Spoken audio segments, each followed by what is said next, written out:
फळ्यावर दिलेलं उदाहरण सोडवायचं आहे. प्रत्येकाशी काय नातं आहे? या संख्येशी या संख्येचं, या संख्येशी या संख्येचं. आपण ते काढूया. आता आपण काय करूया? 28 गुणिले 2 बरोबर 56. आता 56 मध्ये किती मिळूया? मग 58 होईल तर 2. 56 अधिक 2 बरोबर 58. आता या 58 ला या 118शी काय नातं आहे हे आपल्याला बघायचं आहे. आपण तसंच करूया.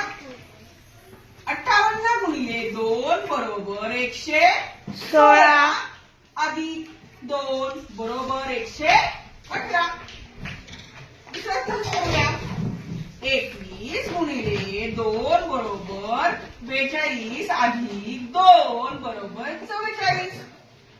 44 गुणिले 2 बरोबर 88 आणि 88 अधिक 2 बरोबर 90. तसंच आपण तिसऱ्याचं करूया. 47 गुणिले 2 बरोबर 94. 94 अधिक 2 बरोबर 96.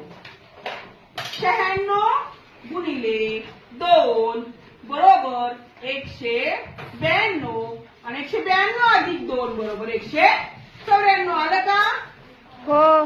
म्हणजे पर्याय क्रमांक 1.